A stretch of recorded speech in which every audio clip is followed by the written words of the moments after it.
오늘은 역대하 35장 말씀을 통해 우리 하나님의 뜻을 함께 살펴보며 기도의 제목을 잡고자 합니다.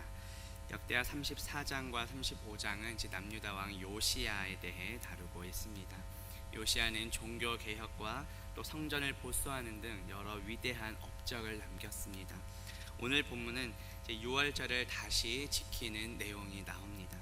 오늘 말씀을 통해 6월절 어린 양이신 그 예수 그리스도의 구원의 은혜를 다시 한번 기억하며 감사하는 저와 성도님들 되시기를 주님의 이름으로 축복합니다. 본문 1절 말씀 보시면 요시야가 예루살렘에서 여호와께 6월절을 지켜 첫째 달 14째 날에 6월절 어린 양을 잡으니라 하고 말씀합니다. 요시야는 남유다의 왕으로서 31년을 통치했습니다. 바로 앞장인 역대하 34장에서는 그 요시야의 종교 개혁과 또 성전을 보수하는 사업, 또 율법책을 발견함으로 요시야가 다시 한번 각성했던 내용이 나왔습니다. 하나님 앞에서 온 유다 사람들과 더불어 언약을 갱신한 내용이 나왔습니다. 오늘 본문에서는 요시야가 6월절을 다시 지키는 내용입니다. 6월절이 무엇입니까? 출애굽 당시 이스라엘 자손들에게 베푸셨던 그 하나님의 구원의 은혜와 깊이 관련되어 있습니다. 과거 남유다 왕 히스기야 때에도 6월절이 지켜졌지만 그 후에 므낫세의 55년 통치, 또 이어진 아몬의 2년간의 통치 기간 동안에는 잘 지켜지지 못했습니다. 이처럼 악행을 저질렀던 므낫세와 아몬의 뒤를 이어서 왕위에 오르게 된 이 요시야는 다시 6월절을 지키게 됩니다. 이 6월절에 해당하는 히브리어 단어가 지나가다, 넘어가다 라는 뜻입니다. 과거 애굽의 재앙, 장자를 치는 그 재앙 때 이스라엘 백성들 그 친분에 어린 양의 피를 보고 넘어갔던 것을 의미합니다. 하나님께서 베풀어 주신 그 구원의 은혜를 기념하면서 지키는 절기입니다. 그런데 한동안 이 6월절을 지키지 못했다는 것은 이스라엘 백성들이 그 구원의 은혜를 잊어버리고 살았음을 보여줍니다. 요시야는 그런 교만함에 빠져있던 백성들로 하여금 하나님 앞에 마땅한 자세를 취하게 하고 6월절을 다시 지키도록 한 것입니다. 6월절 어린 양은 그 6월절 규례에서 지정한 흠 없고 1년 된 수컷 어린 양을 가리킵니다. 출애굽기 12장 5절에 보면 너희 어린 양은 흠 없고 1년 된 수컷으로 하되 양이나 염소 중에서 취하라 하고 말씀합니다. 이 6월절 어린 양은 곧 누구를 가리킵니까? 신약성경 고린도전서 5장 7절에 보면 우리의 6월절 양 곧 그리스도께서 희생되셨느니라 하고 말씀합니다. 6월절 어린 양이신 예수 그리스도의 피로 우리 모두 구원받았습니다. 우리는 값 없이 은혜를 받았지만 예수 그리스도께서 십자가에서 흘리신 그 피로 우리의 모든 죄값을 다 대신 치러주셨습니다. 에베소서 1장 7절에 보면 우리는 그리스도 안에서 그의 은혜의 풍성함을 따라 그의 피로 말미암아 속량 곧 죄사함을 받았느니라 하고 말씀합니다. 속량이라는 것은 값을 치르고 노예를 해방시켜 준다라는 의미입니다. 예수 그리스도의 그 피값으로 우리를 사셔서 우리를 죄와 사망의 노예에서 건져주시고 해방시켜 주신 것입니다. 그렇게 이제는 내가 주인 된 삶이 아니라 우리를 핏값 주고 사신 예수 그리스도께서 주인 되시는 삶을 살아가야 합니다. 값없이 베풀어 주신 구원의 은혜에 감사하며 우리를 핏값 주고 사신 예수 그리스도께서 주인 되시는 삶을 살아가는 저와 성도님들 되시기를 주님의 이름으로 축복합니다. 본문 2절 말씀 보시면 왕이 제사장들에게 그들의 직분을 맡기고 격려하여 여호와의 전에서 직무를 수행하게 하고 라고 말씀합니다. 2절부터 이제 6절까지는 요시야 왕이 6월절 준수를 위해서 6월절을 지키기 위해서 이제 제사장들과 레위인들에게 역할 분담을 명령한 내용입니다. 6월절 매우 체계적이고 용이 주도하게 준비했음을 보여줍니다. 이것을 직역하면 그들이 봉사할 수 있도록 그들을 강하게 하였다라는 뜻입니다. 이 격려하다라는 단어가 본래 두 물질이 서로 강하게 달라붙는 것을 의미합니다. 제사장들이 성전 봉사 그 직무를 성실하게 수행할 수 있도록 요시야가 격려해 주었다. 그들의 마음을 강하게 해 주었다라는 뜻입니다. 직무를 수행한다는 것은 섬기다, 봉사하다라는 뜻입니다. 제사장들은 본래 성전과 관련된 일을 하는 사람들입니다. 요시야는 이 유월절 준비와 관련해서 제사장들이 본래 직분에 충실하도록 명령한 것입니다. 본문 3절 말씀 보시면 또 여호와 앞에 구별되어서 온 이스라엘을 가르치는 레위 사람에게 이르되 거룩한 궤를 이스라엘 왕 다윗의 아들 솔로몬이 건축한 전 가운데 두고 다시는 너희 어깨에 매지 말고 마땅히 너희의 하나님 여호와와 그의 백성 이스라엘을 섬길 것이라고 말씀합니다.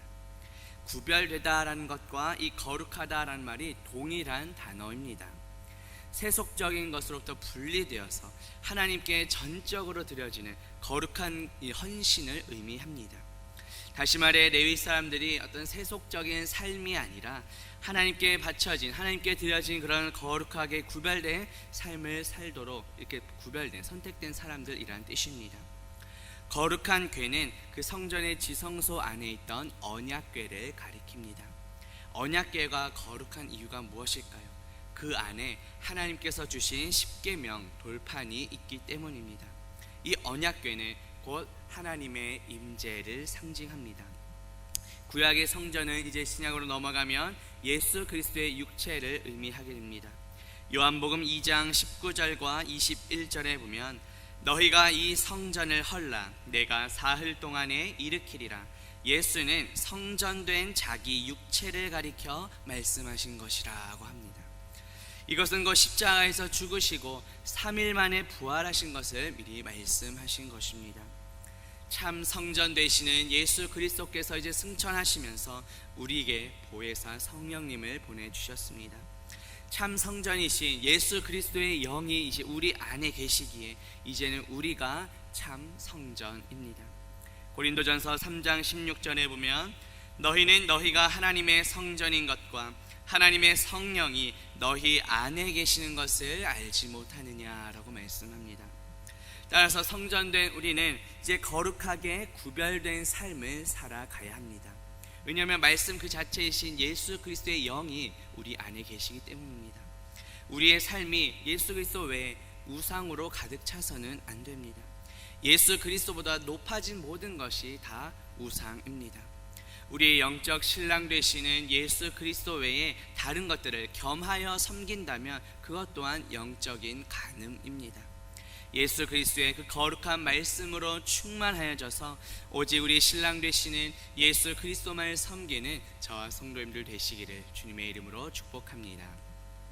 본문 6절 말씀 보시면 스스로 성결하게 하고 유월절 어린 양을 잡아 너희 형제들을 위하여 준비하되 여호와께서 모세를 통하여 전하신 말씀을 따라 행할지니라고 말씀합니다. 여기에 나오는 성결하다라는 말도 앞서 나온 그 거룩하다, 구별되다와 동일한 단어입니다.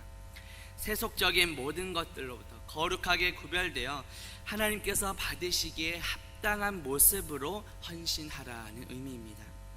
그런데 유월절 어린 양을 잡되 너희 형제들을 위하여 준비하라고 말씀합니다. 레위 사람들에게 나머지 모든 유다 백성들을 대신하여 어린 양을 잡으라고 명령한 것입니다. 요시야 왕 때 적지 않은 백성들이 이 유월절 어린 양을 준비하지 못했는데 그것은 이스라엘 당시 사회의 극심한 부패를 보여줍니다. 바벨론 포로기로 갈수록 점점 이 유다 사회는 빈부격차가 심해졌습니다. 가난한 사람들은 이 유월절 양을 잡을 능력조차 없었습니다.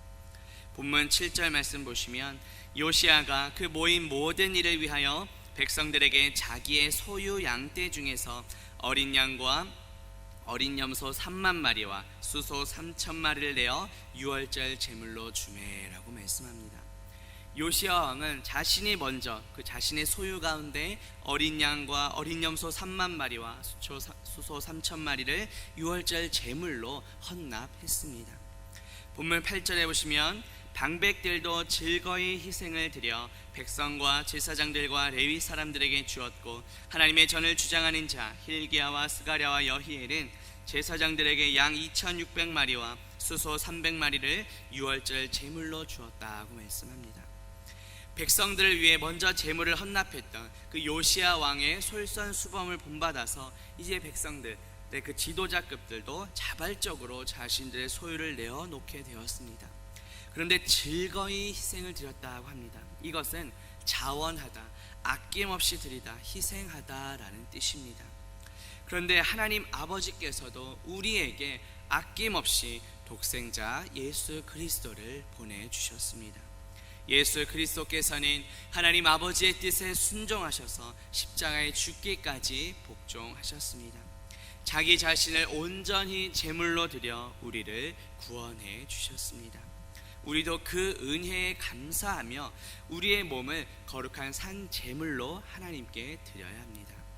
로마서 12장 1절에 보면 그러므로 형제들아 내가 하나님의 모든 자비하심으로 너희를 권하노니 너희 몸을 하나님이 기뻐하시는 거룩한 산 제물로 드리라. 이는 너희가 드릴 영적 예배니라 하고 말씀합니다. 앞서도 말씀드린 것처럼 거룩은 바로 구별되다라는 뜻입니다. 우리의 몸을 거룩한 산 제물로 드린다는 것은 내가 주인된 삶이 아니라 예수 그리스도께서 주인 되시도록 나의 삶을 구별하여 온전히 내어드리는 것입니다. 우리의 몸은 하나님의 성령이 거하시는 성전입니다. 우리의 몸을 통해 하나님께 영광 돌려야 합니다. 이것이 우리가 드릴 영적 예배의 모습입니다. 영적이란 말은 합리적, 이성적이란 뜻입니다. 우리의 몸을 온전히 하나님께 드리는 것이 하나님 보시기에 합당한 예배입니다.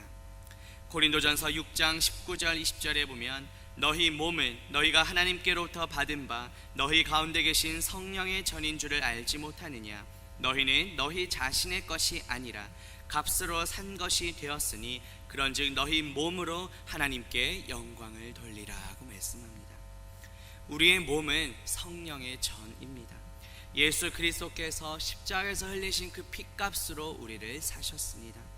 날마다 우리 삶의 주인 되시는 그 예수 그리스도께 합당한 예배로 영광 돌리는 저와 성도님들 되시기를 주님의 이름으로 축복합니다. 기도합니다. 하나님 아버지, 오늘 말씀을 통해 유월절 어린 양이신 예수 그리스도의 피로 우리가 구원받았음을 깨닫게 하시니 감사합니다. 독생자 예수 그리스도를 아낌없이 우리에게 내어주신 하나님 아버지의 사랑에 감사드립니다. 하나님 아버지의 뜻에 순종하셔서 십자가에서 죽기까지 복종하신 예수 그리스도의 은혜에 감사드립니다. 십자가에서 흘리신 피값으로 우리를 사시고 우리를 거룩한 성전으로 삼아주시니 감사합니다. 우리의 몸은 하나님의 거룩한 성전임을 기억하고 거룩하게 구별된 삶으로 하나님 보시기에 합당한 예배로 영광 돌리며 살아가게 하옵소서. 예수 그리스도의 이름으로 기도합니다. 아멘.